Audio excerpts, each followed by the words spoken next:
You are about to participate in a great adventure. You are about to experience the awe and mystery which reaches from the inner mind. With the emergence of global internet, a human population of several billions, an electronic noosphere, that we are now within the shadow of this transcendental object at the end of time. I find it a little difficult to say what the subject matter is going to be, because Magic is an enemy and truth is a menace.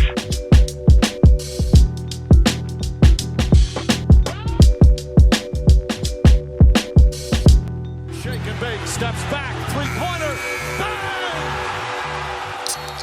Good evening, ladies and gentlemen. Welcome to another edition of the Midnight Variety Hour. I am, of course, Tom, and I'm joined by my lovely co-host. Your boy Adam. And we are here with none other than one of the best chefs in America. You've seen him on numerous, TV programs. He's an Instagram superstar. He's just an amazing chef in general. Chef Declan Horgan. Chef, how are you doing today?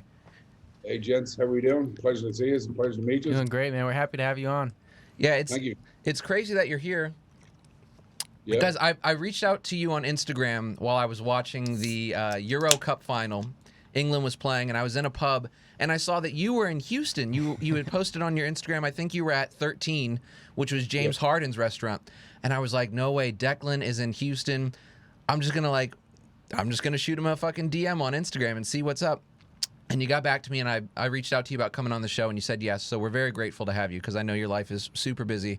But my first thing that I want to ask you is, we're Houstonians here. What did you think of Houston while you were here? Did you eat anything crazy good here in Houston? What were your thoughts on the city and the culinary scene of Houston?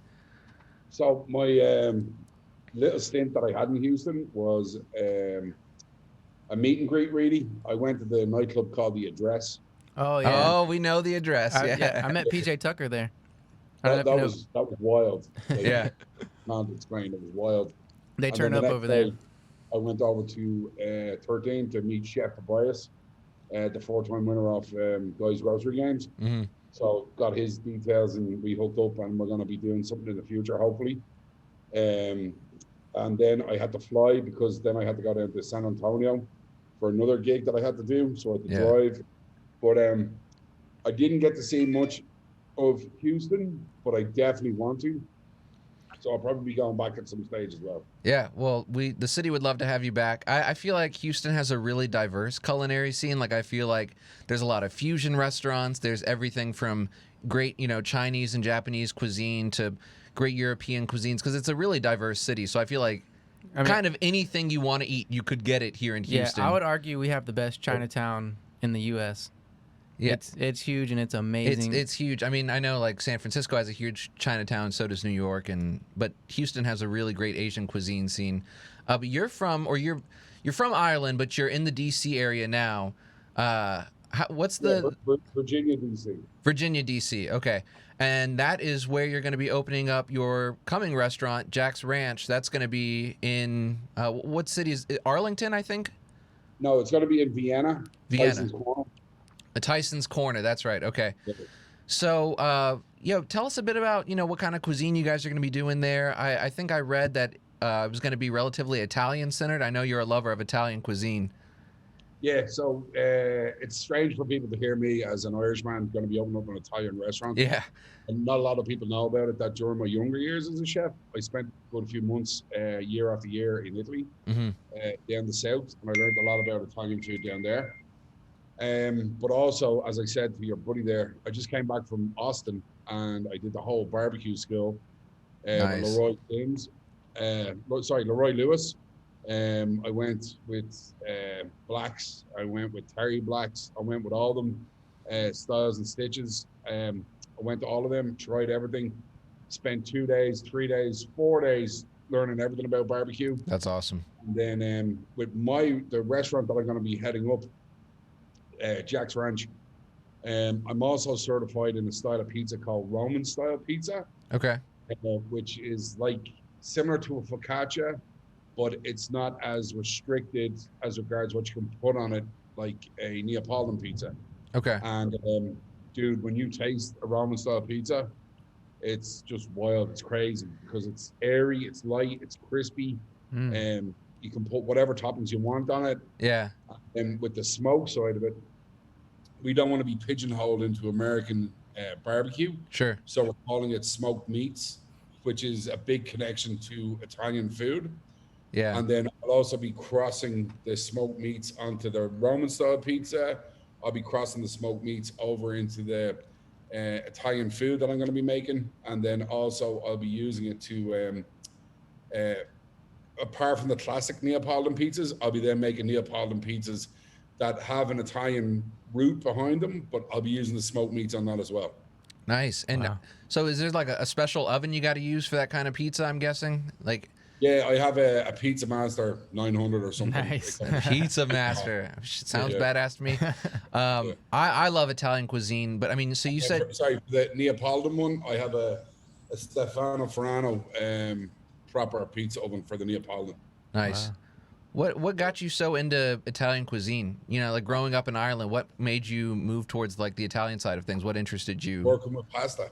I Yeah. think working with pasta is so much fun as a chef. And there's so much you can do with it.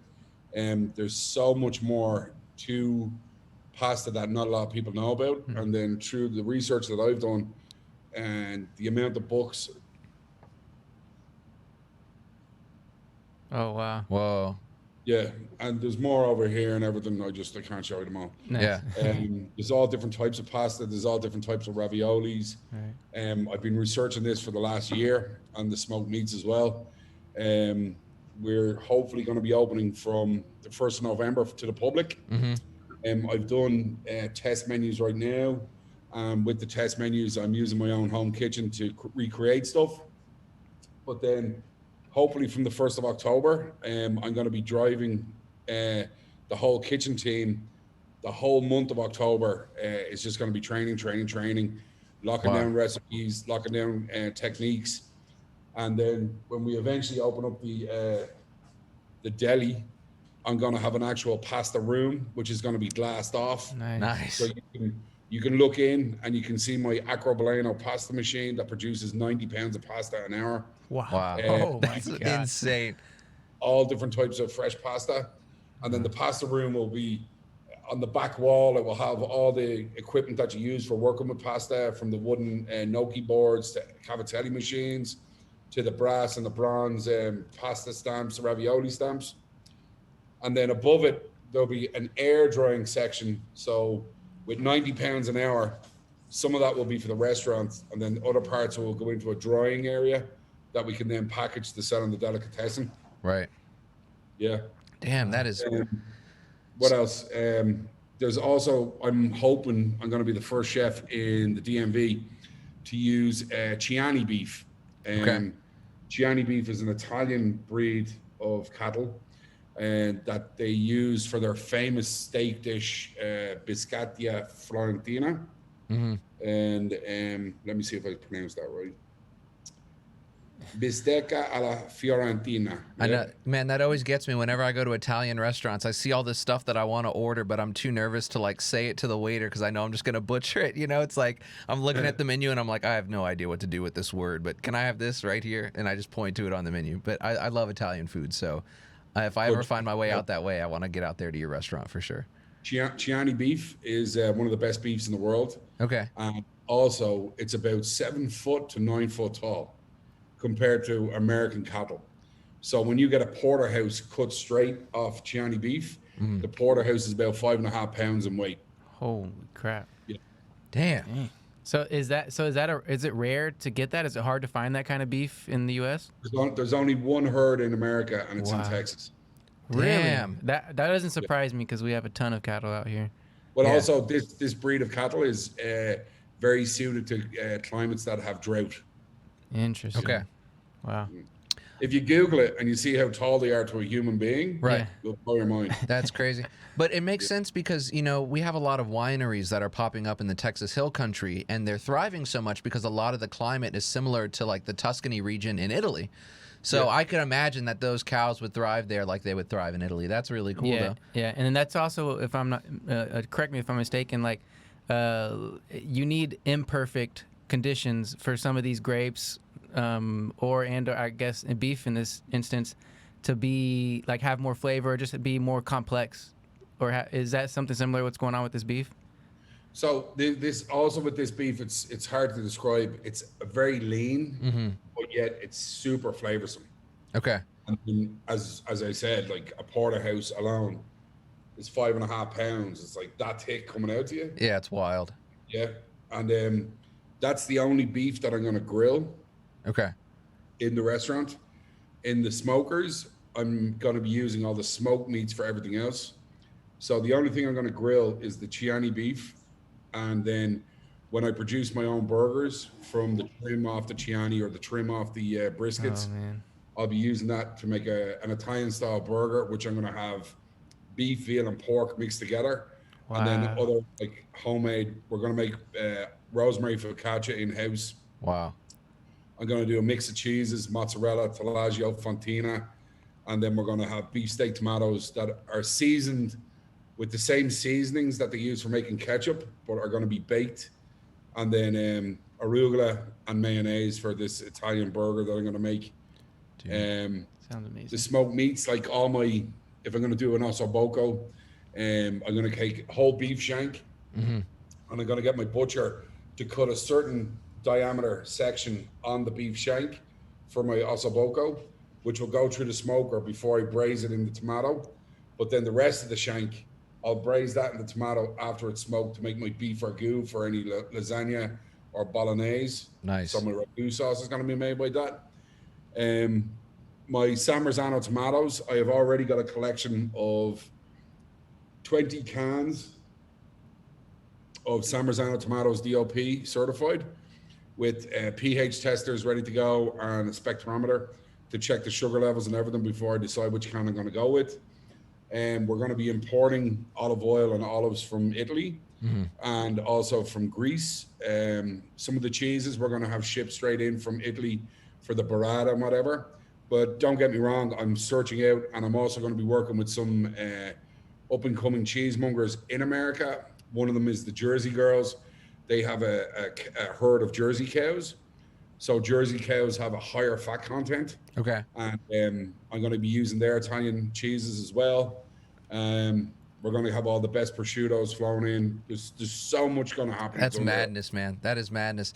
And you're listing all these things, and I'm just trying to think in my head, how do you come up with all this menu stuff? Like, I mean, have you just been cooking for so long that you can just do this in your head, or do you ever have to like write it out to kind of like, how do you build a menu that's this detailed and this intense and like comprises of all these different elements? Because I mean, it sounds really complex to me, but is that just like a normal day inside of the mind of Chef Declan? Or so like that famous TV show, The Mind of a Chef? Yeah. For me, being a chef is an actual lifestyle rather than a profession. Yeah, I like that. I look at everything and I figure out ways to do something with it. Like, for example, looking at the Topo Chico, I'm going, okay, everybody's mad about Topo Chico. What if I froze that and turn it into a granati to serve it with a dish? So they have the mineral flavor that would go with citrus or something. But I used Topo Chico specifically to make the granati. Pasta, I figure out ways to work with pasta to do it a different way. There's also so many shapes that are traditional pasta shapes. But since I've been on this mission to open this restaurant, I want to come up with an actual pasta shape that nobody's come up with before. Nice. And I want to make it that if it's two-tone or tricolor, it's got a certain type of fold on it. But then once it's produced, I'm going to get patent and whatever, and this is Big D's pasta shape. Nice. You know what I mean? Like that. Maybe noodles in the shape of a D. You know, something like that. That'd be badass. Well, that's crazy, man. You know, making my own pasta is something that's kind of always interested, me. I know you've talked about all these machines and tools you have that you're going to use at your restaurant. How hard is it for just your average person to make their own pasta at home? Like if I wanted to just, in my regular non-chef kitchen, could I make my own pasta relatively easily, or is there like a certain thing you recommend buying to make that happen? No, you could definitely make it at home, but you have to remember there might be a bit of a mess. You're going to have to clean it up. It's a lot of flour and eggs, right? Flour and eggs, a little bit of olive oil, a bit of salt, boiling water, happy days.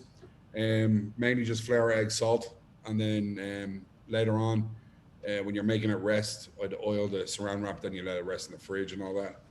But I mean, like, how do you think they made pasta back in 1500s? I know or they've been even making it before for that, right? Like, centuries. come so on, now they didn't have. it's got got to be relatively possible to do if they've been doing it for so long. So Right.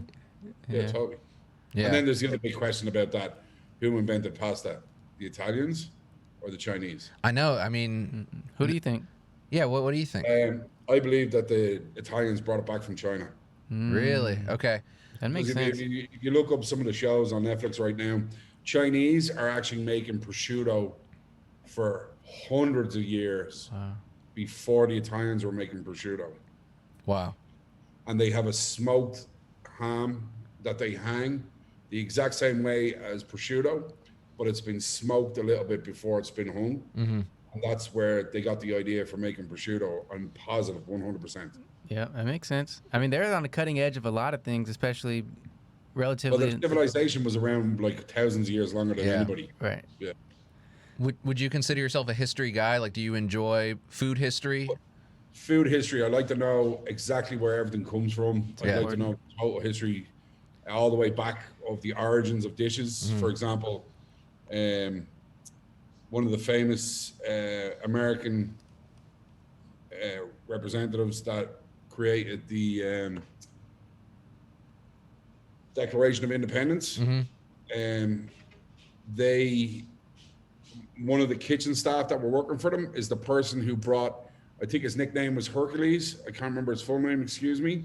But unfortunately, he was one of their slaves, but he lived like a free man because he was such a good chef. Wow. He trained a little bit in Paris, France as well when they went there. But he was the one that introduced mac and cheese to America. Whoa. Oh, yeah. I believe I've heard that story. Yeah. Yeah, it's crazy. So, like, I guess going along with being a great chef, you do have to do a lot of research and you have to know a lot of things. Obviously, you showed us all of your books and stuff. So I guess it's something you don't think about when you think of a chef. Like, you do have to do a ton of research and know what you're doing, so you can have the ability and knowledge to put things together. But I also wanted to go back to, I guess, your childhood. Like, what got you started? Have you been cooking for a long time with your family, or how did you become a chef in the first place? I want to know your origin story. Tools and books and everything. But another big thing to my heart before I answer your question is Japanese chef knives. So the favorite company that I'm working with right now is Kikuichi Cutlery. Okay. And I'm probably one of their ambassadors for Nice. their Japanese knives that have the Western handle, the Western style handle, excuse me. They're a company that's 750 years old from Japan. Oh, and my they God. make katana for the samurai warriors. It's amazing. So I have Damn. a full kit. They sort me out and whatever. Eventually, I'm going to have a discount code for everybody if they want to buy them. Hit me up on Instagram shortly, and I'll be able to give you the discount code. Okay. I'm going to be working with them big time. Then another thing to my heart is chef uniforms. I'm now the U.S. ambassador for Perma Chef USA, Okay. and they are producing all my chef uniforms. And hopefully, eventually, they'll be producing my own Big D's range for Big and Tall. That's awesome. So it's a lifestyle, and then down to trainers and kitchens and Birkenstock and whatever. But to answer your question, my mother's mother used to babysit me when I was finished in primary school or play school. And my mother's mother used to make all this old school Irish style food between boxty, potato farls, potato cakes, grilled lamb hearts, cottle, Wow. all this bacon and cabbage, bacon ribs. And from a really young age, I got to see this. Wow. So Wow. I was never a picky eater. Started eating well back then. Then with my mother being a great cook from learning from her mother, and then all her sisters being great cooks, I got to see a whole smorgasbord of different style of cuisine, from vegetarian all the way up. My mother used to have all the cookbooks as well. And we used to, well, not me, but she used to go through the cookbooks and cook from all the famous chefs back then. Then my father was an avid sea angler and an avid hunter. Wow. So I got to work with fish. It's the best of both worlds. Eat all different types of fish from a young age. Then when he became a hunter, then I got to eat all game and work with game and fillet game and break down game. Yeah. So my palate wouldn't have been as fine-tuned as it was back then. but I did have a good sense of taste. My first ever dinner party was at the age of 7. I regurgitated some food dish that I'd seen on TV back in the day, where I did a rack of lamb or lamb chops with honey and brown sugar glaze, or mustard, honey and brown sugar glaze. That's incredible. Sauteed green beans and a potato gratin or cheesy potatoes. Like what? That's amazing. And I served that to my auntie and 2 of her friends. That's incredible. And they lost their mind. And then it just grew from then. Always testing. Like, for example, barbecue. I'm just after getting some barbecue from a joint around here to double check and see what it's like and see what they're putting out, to see what the competition is. You got to see what the competition is. Yeah, of course. And straight off the bat, they look like they used a razor blade to slice their brisket. Oh, shit. Yeah, so it's too thin. I like a thick slice. Their burnt ends look amazing. But I wonder if people ever see you coming into their restaurant and they're like, oh shit, that's Chef Declan Horgan. All right, don't fuck his food up. Make sure his food is good. Like do you ever think like people see you come to their restaurant and they, like, I know, like, I've seen shows like Kitchen Nightmares where Gordon Ramsay will go into a place and everyone in the kitchen starts freaking out. They're like, all right, whatever you do, don't fuck up that plate that's going to Gordon Ramsay's table. Do you think you have that same effect? You walk into a restaurant, they're like, all right, that's Chef Declan. Make his food right. I'd hope not. I've heard some servers like going, "Oh shit, you're off Hell's Kitchen," and I'm like, "Yeah, what's up?" And I have a laugh at them. Yeah. I don't know if they run off to tell their manager, or if they run into the kitchen to tell the chef. I don't know, because I'm sure they do. I know from being in the industry, some chefs go, so fucking what? You know what I mean? Yeah, I mean, you would hope you go to a restaurant where they're trying to treat every guest. Everyone. Like yeah. that, right? Yeah, I mean, yeah. That's what you hope for. Yeah. Okay, that's amazing. Okay, I had to go back to that dish you made at 7 years old. That blew my mind. Okay, one, I like to cook at home. I cook, probably once a week or twice a week. Me and my wife will split. I love to cook. I mean, at 7, I could like maybe do scrambled eggs. Yeah, a hot dog. Right. Like, I feel like now I've experimented a lot. Like, I'll experiment with different things. I'll look at what's ever in my fridge and pantry and try to whip something together. I'll try to put things together that don't really match. Like, I like to experiment and have fun. But like what you just said, you cooked at 7 years old, blows away anything that I've cooked in my entire life. So I'm like, that's just amazing. Like, so from that age, was your family just like, oh, you're gonna be a chef no matter what? Like, this is gonna be your career, or no? What else were you interested in at that time? Well, not at 7, but when you grew up a little bit older. But I was into BMX. That was it. Hell yeah. Okay. BMX? Yeah. That's awesome. Yeah, BMX and mountain bikes. Nice. It's really cool to see, like, now there's a lot of BMXing and mountain biking in the Olympics. Like this Olympics right now. And rock climbing. There's Olympic events. Like they've incorporated a lot of what were formerly just considered extreme sports, like X Games stuff, is now in the I don't know if you've been watching any of the Olympics, but it's pretty cool to see that stuff is Olympic sports now. It's really badass. And I think it's... Sign of the times, man. Yeah, I mean, those sports have always deserved that level of recognition. I've always loved watching the X Games, and to see it on the Olympic stage is awesome. Where do they put the UFC in the Olympics? Yeah, right? Yeah. Are you a UFC guy? Yeah. I'm not a violent guy, so... Yeah. I think everyone just assumes, oh, he's Irish, he's got to be a diehard Conor McGregor fan, Yeah. I support the guy. I love him. Fair play to what he did. It's a shame that he broke his leg just now. I know. It was heartbreaking. I was hoping that he was going to come out of this one with a win rather than everybody fucking taking the piss out of him. But, he's been having a rough go of it lately, yeah. Yeah. And you love him or hate him, you hate to see any fight in that way. Oh, yeah. No. So, yeah, that's crazy. But I know everyone just sees anyone from Ireland and they go, oh, you must love Conor McGregor. Right. I'm a big UFC fan, but I can understand, it's a blood sport. It's pretty ridiculously violent, and I can understand how a lot of people don't really enjoy it. What about are you a football fan, soccer fan, no, more into cars. Okay, I was going to ask you about that. Cars, right, and in a healthy way, because I know this is a touchy subject over here in America. I'm into cars, but I'm also into shooting guns. I like doing that. Come to Texas, man. Come back. Yeah, Come back man. to Texas. We all own guns out here, man. Everyone has trucks, muscle cars, and guns. Yeah. Come bring Chef Declan's barbecue out to Texas. We'll take care of you for sure. Muscle cars. That's one of the reasons I came to America. Yeah. Right, the Okay. Dodge Hellcat came out. Oh, I know. I saw when you guys went for the Hellcat ride on that reward challenge. That was awesome. I was in Ireland living there, and I saw the Hellcat, and I was like, dude, I'm in the wrong country. Yeah. That's hilarious. Yeah. Yeah. But now my eyes are set on the new Ram TRX. I can't wait. Oh, okay. Yeah, So before that came out, I was like a diehard fan of the Raptor. Ford Raptor, I was like, if I could have any truck in the world, I would have. Right now, I have a pretty off-road capable new Ranger. I have a Ford Ranger, which is a mid-size pickup truck, but I've got the FX4 edition, so it's got all the off-road stuff. the fucking Ranger. Yeah, okay, so you know the song. Yeah. But so then before the TRX came out, I was convinced. You couldn't tell me anything but, like, the Raptor. That's if I win the lottery, I'm getting a Raptor. But now, dude, the fucking T-Rex is ridiculous. And I don't know if you've seen, but under the hood on the engine cover, they have a big picture of a T-Rex eating a Raptor. Yeah. In the glove compartment, when you open it up, there's a T-Rex chasing Yeah. Raptor. Well, That's hilarious. That truck is America, like, personified. You know what I mean? Like, have that's... you tested one yet? Say again? Did you test drive one yet? No, they had it at the Houston Auto Show, and I went, did. but you've driven one? Yeah. Is it just ludicrous?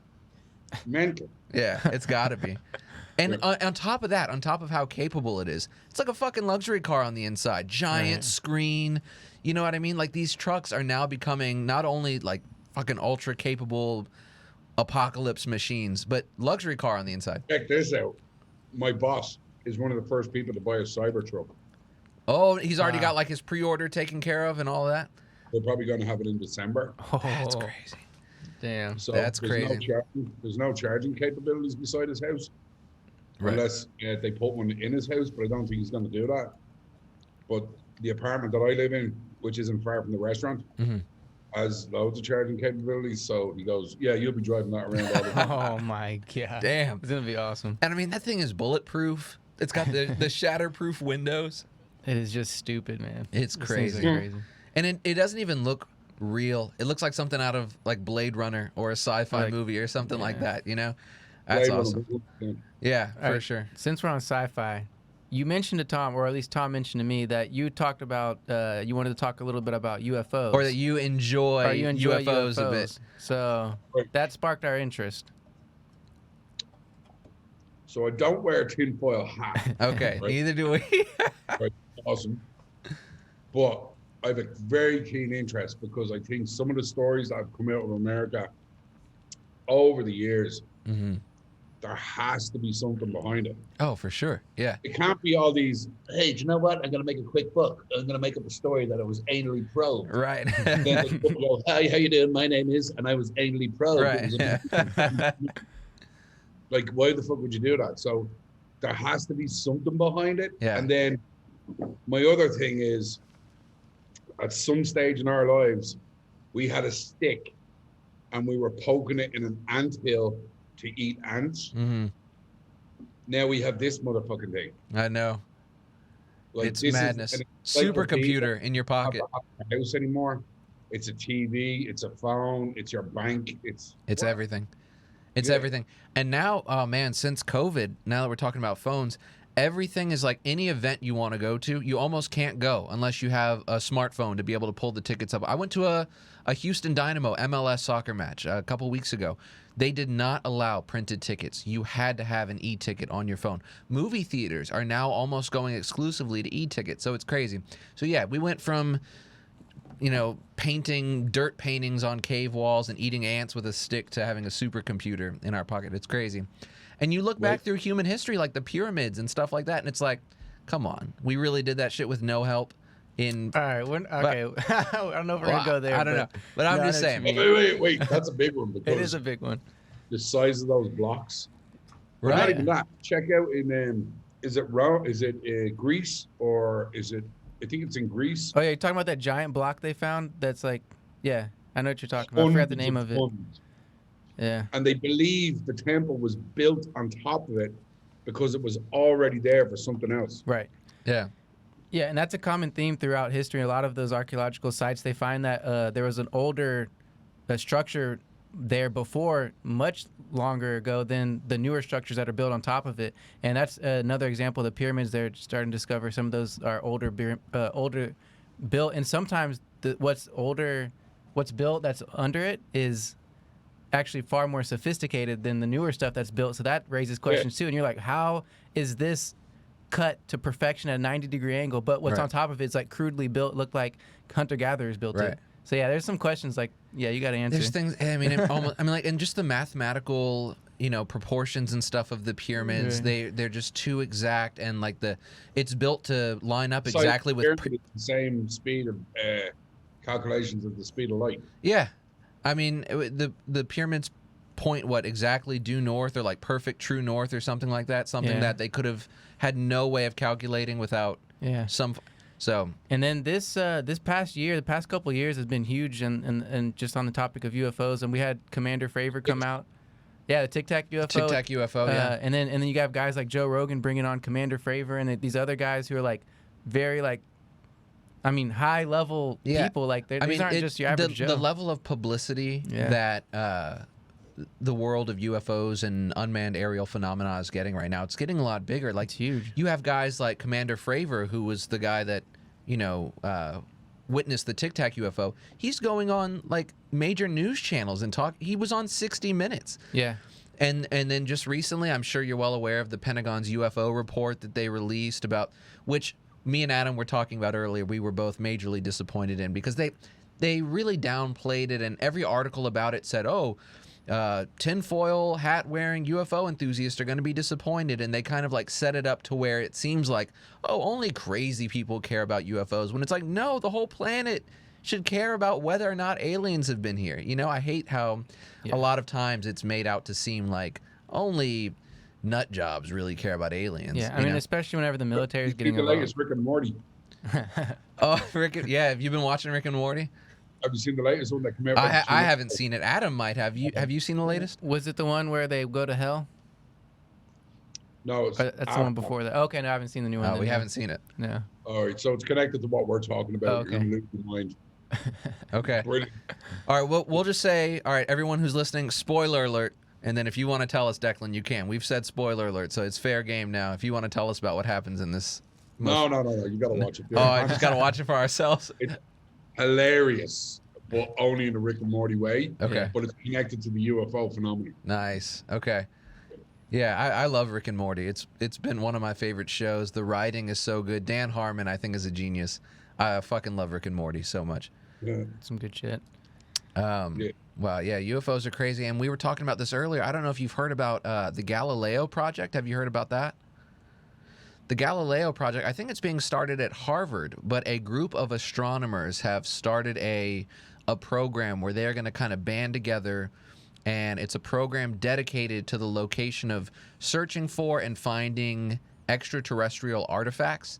They're going to try and find artifacts either left here by other species or, out there in the cosmos using, different satellite technology. But they are there's a program now that is actively pursuing finding extraterrestrial artifacts.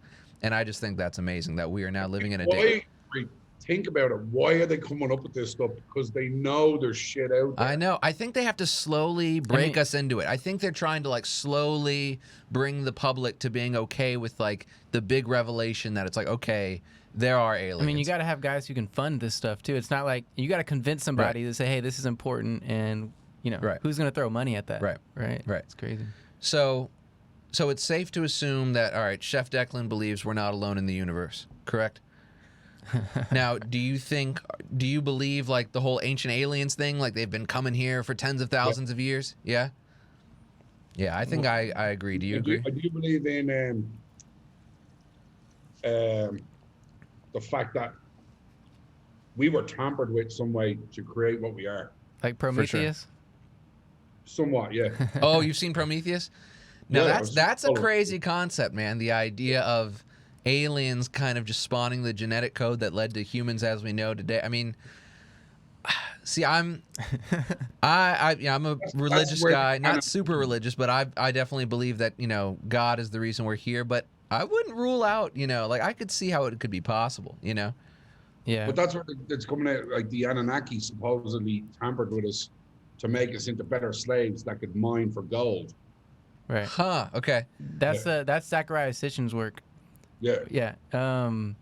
Yeah. That's pretty crazy and really fascinating stuff to think about, because I mean, if you look at like the evolution of humans, like there's not, at least alive right now, there's nothing in between an ape and a human. There's no in between, right? Like right now, there's nothing alive that we've ever found in between, right? So it's like, how did we become here? And there's a ton of theories. Like Terrence McKenna has one, like the stoned ape theory, and there's all these other ones, like, and there's always the meat eating one, like somehow our brain grew from eating meat. If It's we like, evolved really from monkeys, why are there still monkeys? You Right. know, it's like there's some interesting questions that need to be answered, but we don't know. But I do like the idea too that we got tampered with, whatever. right. Yeah. So yeah, and then I mean the idea, like throughout history, there's a ton of, in all the religious texts. There's like the Vipassanas or whatever in the Indian text of like flying saucers, and then even the angels described in the Bible sound like some kind of alien creatures. Right. You're like, what in the hell is this? I mean, you look at like ancient Egyptian hieroglyphics, and Right. there's like alien creatures. that looks like a UFO, or that looks like a fucking helicopter. There's hieroglyphics that look like helicopters. How is that possible? You know, so that's nuts. So that's one way you can go with it. What do you think about the idea that we're just living in a simulation? No, don't believe that. You don't think we're just on some alien's flash drive somewhere on a different planet? No, you bang your knee off the ground and then you realize you're not in no flash drive. Right. Yeah, right. That's true. Yeah. I know, but I think Joe Rogan subscribes to simulation theory, right? No. But he entertains it. He entertains it, and he says that, I think he said that simulation theory is more likely than there being an invisible God that just created all, right? Hasn't he said that simulation? I'm not sure. Probably. I think it was him or Neil deGrasse, someone, a really high-profile person, went on a rant talking about how simulation theory was way more likely than religions being true. Yeah, I don't know. It's interesting. But you know what's also interesting? What would what do you think an alien species would be cooking? Like, what kind of food would they be eating? Are they too advanced to be even like cooking anymore? They're not even worried about the delicacies of like food. They're just like, no, we just need nutrients, whatever's the fastest nutrient. I don't know. So I would say that it's going to be a case of they'd eat something that's on the lines of an algae. Oh, yeah, probably. Okay. Just something ultra nutrient packed, like spirulina. Well, spirulina, but what's the stuff in the Bible that when Oh, they went out into the desert oh, dang, that's a good point. Oh, there was yeah. What was that called? that produced this stuff that they could eat? Yeah, it was whenever they were starving, they were out in the desert and they couldn't have any food, and something, I guess God made it rain, this kind of seed or some kind of seed or something that they would eat, and it like gave them all the nutrients they needed to be fine. I forgot what it was though. Yeah? Maybe. Wasn't it like manna? Yeah, I think Manna. manna. Is it manna the name? Or mana? That's it. That's Yeah. it, yeah. Well, maybe that's what they're eating up there. Anyways. But I mean, I don't know. They probably have. What they more or less did as they evolved, they cut out all the bullshit and they went, hold on a minute. Our fucking ozone layer is gone. Right. Nothing left on the planet. We've got these dirty ponds and a little bit of sunlight, so let's make algae and eat it, otherwise we're fucked. Right. And then let's get in a spaceship and go to somewhere that's lovely like a blue marble, and let's have a look at it. And let's just let them pretend that we're really nice. And we're suss it all out. And then when they go, hey, we love you, come on. Yeah, right. Then we go down and we fuck them all up and eat them. I could see it. Oh, yeah, man. Aliens are such a crazy thing to think about, for sure. Yeah, but don't lose sleep over it because you go mad. Yeah. Can't do too much. Yeah. No. Just let it lie there on the bed, beside you on the bed when you're going to sleep, because otherwise you just lose your fucking mind. Yeah, I mean, like, sometimes I find myself freaking out because I realize, like, we're just like a speck of dust in the universe. You know, like, the universe is so huge. Earth is, like, But nothing. you are made out of space dust. You said we're made from space dust? Made from space dust. Yeah. But for me, the scariest thing is two things. One, if we are not alone, holy shit. I know. If we are alone, holy shit. That's scarier to me. The idea of just being completely alone, that's scarier than if you said, all right, there's 100,000 other intelligent species out there. I would be more scared if you said, yeah, there's nothing. It's just you guys. Humans were just a weird mathematical fluke.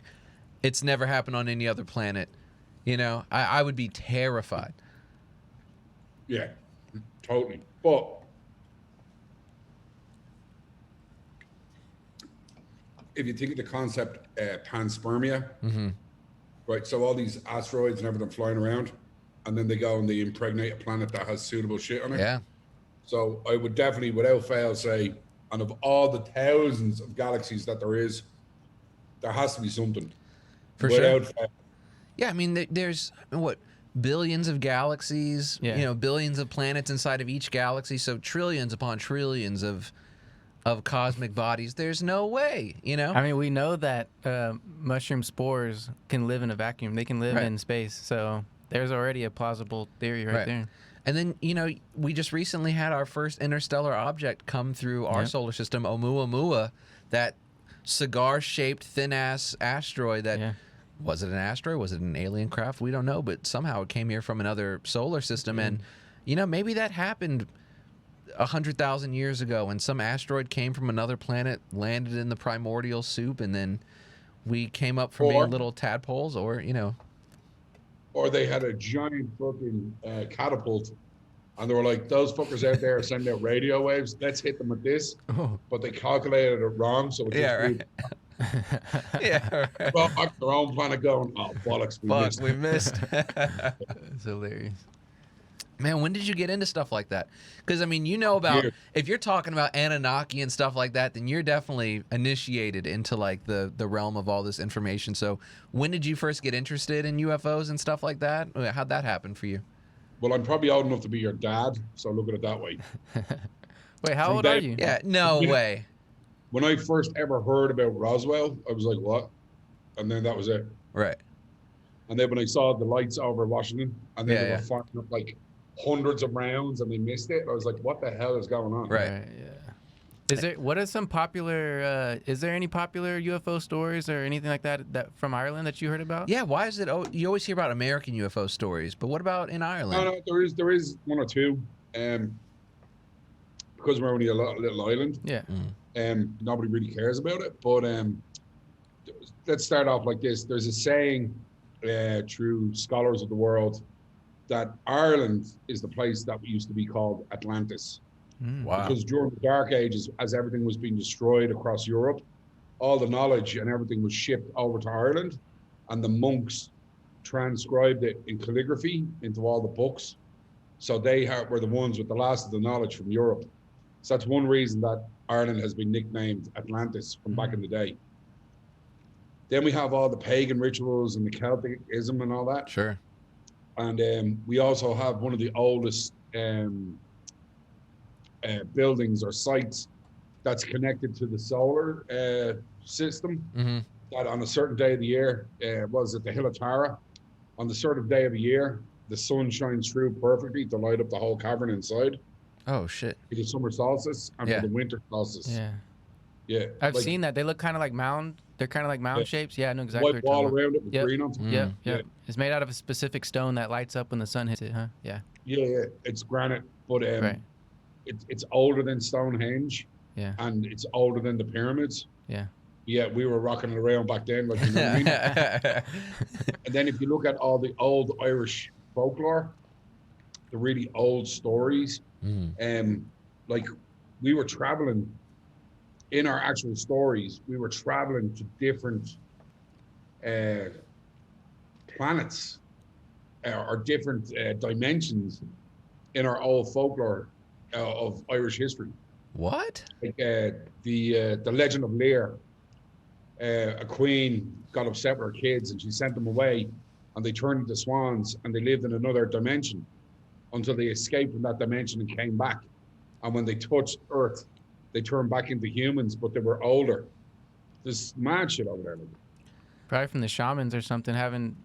Irish druids and shamans. Yeah. Irish, like back in the day, there was big time shamans there. Yeah, that's fascinating stuff. Yeah. Wow.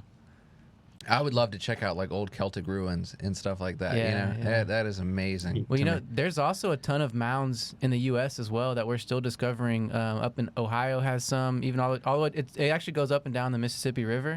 There's actually a ton of mounds that you never hear about. Like did you know that? I didn't know that. There's a ton of mounds that are built in North America that. You said in Ohio? Yeah, all the way up to Ohio. I think What even a up in random some of place. a lot of those northern states and all the way down to the Mississippi. But yeah, they don't get any publicity. Like, they're just old mound builders, but they've been there for like 10,000 years. You're like, Do you think it'll happen in our lifetime? Well, What what about near the top of America? After New York, up further again, after Nantucket or whatever. But they found buildings similar to the buildings that the Celtics used to build, like the Vikings used to build. Sure. But they swear in their life that Columbus is the one that discovered America. right? Yeah, no, it's. I mean, it's preposterous. absurd to Yeah, think that. it's- Yeah. No, I don't think anyone in there like who knows history that far back Right. can say no. There's definitely no way.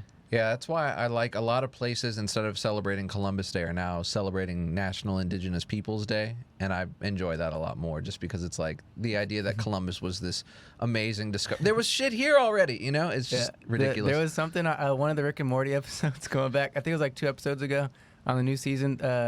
Summer was at the dinner table, and they were like, it was like Thanksgiving whenever they're turning in turkeys and shit, and they were bringing up Thanksgiving. They're like, oh, isn't that when a lot of people were slaughtered and just like a genocide? And then they're like, Summer, why'd you say that? And it's like, oh, that's what young people do these days. We just associate Thanksgiving with genocide. And it's like, what the hell? It's pretty funny. That's the episode I'm talking about. Oh, is it? Oh, okay. Then I did see that one. But the house is actually under like a plated shield armor. Say it again? The house whole is under house armor? covered in a dome, and it's like Oh, yeah. I understand. armor. I think so, yeah. They get turned into turkeys. Yeah. That's the one I'm talking Oh, about. okay. Yeah, I know. Okay. So you remember the robots come out of the stone walls, Right, yeah. and they're like in the shape of the Yeah, the colonial, and one of them's the Indians, and the other one's the Pilgrims. Yeah, the that Pilgrims. was nuts, dude. It was funny. Shit, I gotta see it It's now. pretty funny. Damn, Yeah. all right. I'm gonna go home and watch it. Okay, all right. Where did you get this gun? Oh, we got it off a Predator. Man, so I mean, in our lifetime, do you think we'll make official first contact in our lifetime? Like, do you think it will be revealed to us that yes, we have indeed made contact with aliens during our lifetimes? Don't know, man. I don't know what to tell you. Our dream is to have an alien on the podcast. Yeah, that's the end goal, to get an alien on the podcast by episode 5,000 or something. We'll have. So you know Virginia is fairly lit for UFO sightings and everything, right? Yeah. Yeah. I'm now living on the 13th floor. Oh, that's a Yeah, beautiful that's a view. sweet view, man. Nice. That's awesome. And it goes all the way around. Nice. Yeah, that's Right? sick. Damn. And I swear to God, I am the first person that will go, hello, take me. Yeah, right. I know. And, hopefully they'll be able to take me and fix all my ailments and like, send me back as you have another 100 years on your life. Yeah, right. 6% fat rather than 55%. So Right. it's all good. You know what I mean? Yeah, sometimes I see like the dumb shit that humans are doing. Like, you know, you'll just watch just people being horrible to each other, just like humans being awful. And I'm like, you know, if the aliens came down and they were like, we're going to take a handful of you guys, who wants to volunteer? I'm like, yeah, just beam me up. I want to get out of here, you know? Like fucking global warming, the planet is like Then they self. say read the small print and you're like, and there will be lots of anal probing. Oh shit. Yeah, right, okay, never mind. I don't know, man. You might actually be an alien cooking 5-star chefs at 7 years old. Yeah, right. But then the other thing that I'm interested in is afterlife. Oh, yeah. Have you been here before and all that? Oh, Is yeah. that true or not? What do you think about like reincarnation? I believe in that, yeah. Nice. Maybe your last life you were like a chef in like 1600s Italy, just whipping up pasta in your little That's why you do village. the regression thing. Yeah. Yeah. I do feel that if you look at like the Indian religion, like the way they believe that you're reincarnated continuously, it never stops. I think Sure. that's wild. And then if you listen to stories of people who have dabbled in DMT, if you've ever heard of that. Oh, And the Adam story- has. Oh, and yeah. the stories that they come back with, me too. The stories that they come back with that, it's fucking wild. And then afterwards, these people have rebirth dreams of as if they're being reborn and been brought back to the planet. Yeah. That's some crazy shit. Like, Right.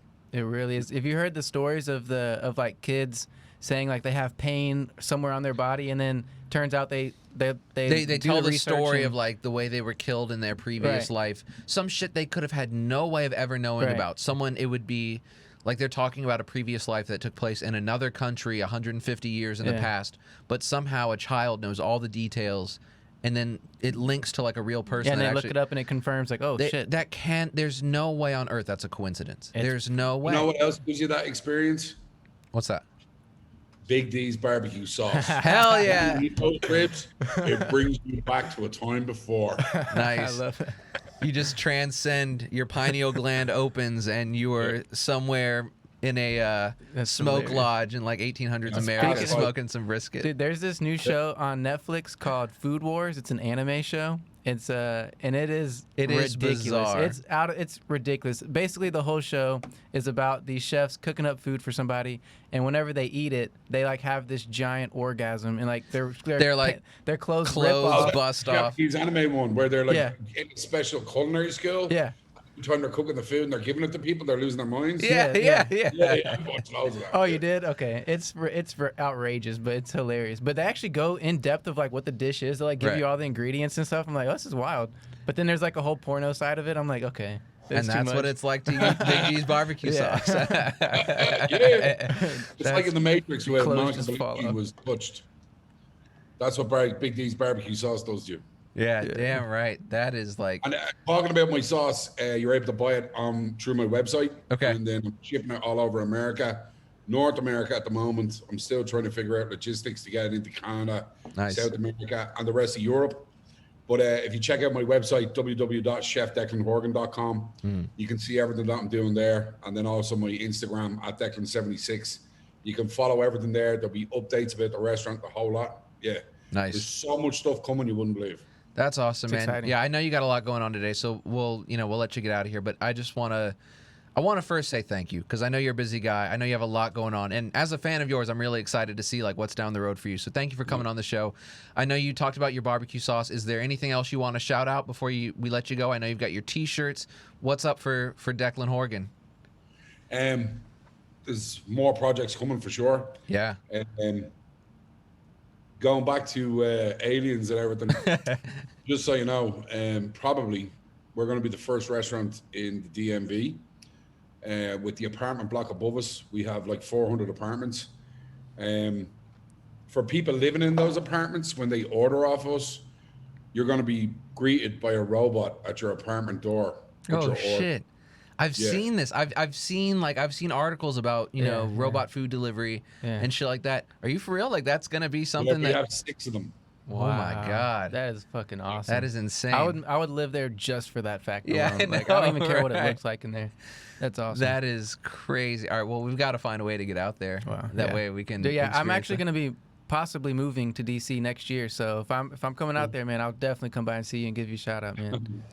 Oh, can I just say this? If this is going out on your podcast, anybody out there that's a book publisher, I need to talk to you because I have the appendix and the bones of my first cookbook, and I need help to get it going. Oh yeah, Oh, yeah. I actually know a guy who published a cookbook. Carrabba's a local food chain here in Houston, and so I can definitely shoot you a contact info.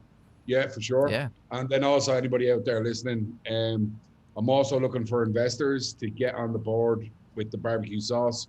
I have 7 other recipes for sauce. I've got a load of other food projects like Irish rashers, Irish sausages, breakfast sausages, Irish black and white pudding, my tartar sauce, That's awesome. my flour mix for beer batter, fish and chips. And then I also have a whole concept that I'm looking to get funding for Big D's fish and chips. Nice. I'm going to take the whole concept of a proper Irish style chipper and bring it to America and then just expand it. Hell yeah. I know fish and chips is like one of your signature things. So for sure, I would definitely love to see, the world I eating. even had Michelle Obama when she went to see Erykah Badu at the Anthem in the Wharf. Yeah. Michelle Obama ate one of my plates of fish and chips and she cleared the plate. Hell yeah. Were you nervous doing that? Yeah. What's that like, the first lady eating something you prepared? How nerve-wracking is that? I shit myself, dude. Yeah. Is it scarier than cooking for Gordon Ramsay? It's fucking right. I'm waiting to see her plate come back to see what's right. there. Like, oh, thank God, it's only the newspaper print. She ate everything. Brilliant. She must Yeah. have loved it. Nice.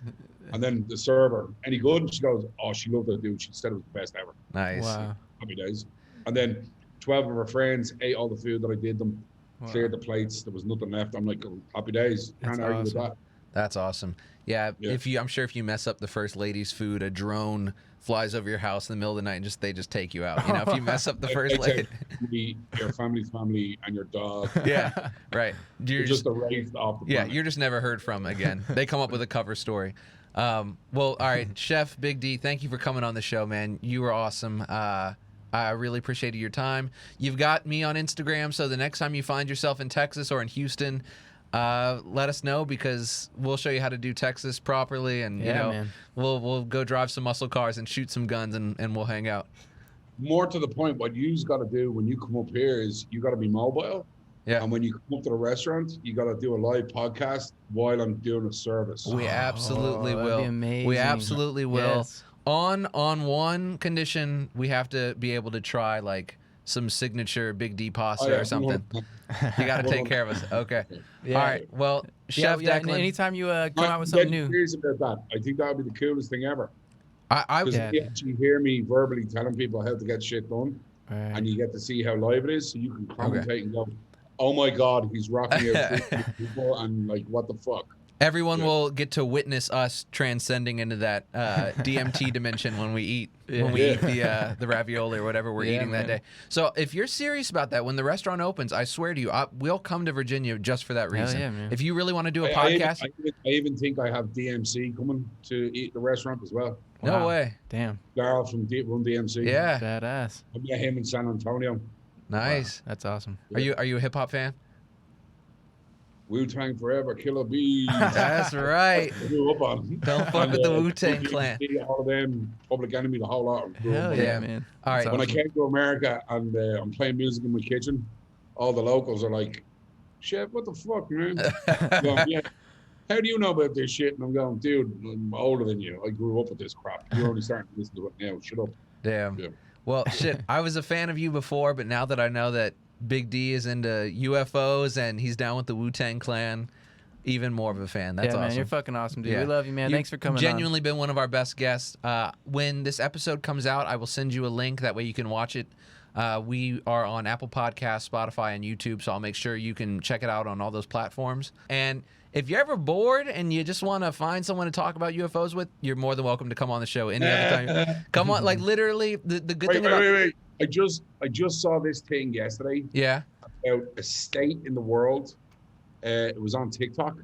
And the whole capital city, the geometry of the buildings, when you look at the city from above, and all these different lines on it, it's crazy, man. I'll try to remember the name. But they said it looks like the plan for free energy. Oh shit! Because the city has so many lights. Right. It all lights up at nighttime, but there's never any fucking civilians. What the fuck? It's just Yeah. like it's like there's nothing even there. Oh, we're gonna have to look this shit up. Yeah. We're gonna have to look Dude, this and up. when I mean geometry, I mean squares within a circle within a square and a square as the centerpiece. What the That fuck? when it lights up, it shines light everywhere. It's wild. What the fuck? And they said they're actually growing trees to hide these energy lines that are in the ground. Whoa. They're growing trees to hide them. You have to look it up, man. I can't remember Oh, the we're name. looking that shit up. Damn, Yeah. that sounds fascinating. It was somewhere in the Yeah. Middle East? Yeah. That's where I figured that'd probably be somewhere out there. They're doing some crazy and shit. It's beautiful looking, beautiful, but hardly no civilians are ever out. Wow. Yeah. Dude, what the fuck? Like, interesting. the world we live in is ridiculous. We've got these particle colliders. We've got shit like that. All right, if we talk about it longer, my fucking head's gonna explode. I'm not gonna sleep tonight. So we gotta wrap up. But Chef, thank you again. And literally, I mean that. Anytime you want to come on, you're welcome. And we will find our way out to Jack's Ranch. We'll do an episode for sure. It's gonna happen, man. All right, I'll hit you up with that link as soon as when the episode's up. You'll have a link in your inbox for sure. Brilliant. Thank you. All right, hey, take care, Chef. Have a good rest of your day, and best of luck with everything. Thanks, And man. just do me one favor. If you see a picture that you like on my Instagram, use that picture for your advertisement for the Spotify. Oh yeah, we'll definitely do that. Thank you. Definitely, Appreciate man. that. It's with you with the fucking meat cleaver for sure. That's like the most badass image you've got. I love it. You got a photo shoot today, right? Yeah, I'm doing it with the guy that did the photos for me for those meat cleavers. He's a personal friend of mine. He's one of the best photographers in America. Wow. Jay Thorpe, Jonathan Thorpe Photography. Nice. He's doing a whole photo shoot of me today with my Perma Chef uniforms and everything to do with the outside of Jack's Ranch because we're nowhere near finished on the inside. Yeah. Right. Damn, that's awesome. And I'll also hit you up about the discount code for the knives.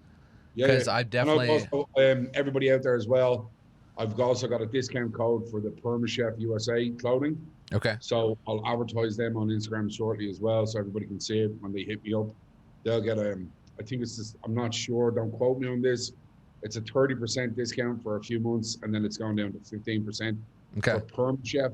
But don't quote me on that until you see it advertised on Instagram. Okay. All right. Sounds good. That's awesome. All right, Chef, thanks so much. Have a good rest of your day, and thanks for coming on the Midnight Variety Hour. Pleasure to meet you, gents. Thanks, man, for doing it. Yeah, absolutely. Take care. All right. Best of luck, man. Later. Peace. See ya.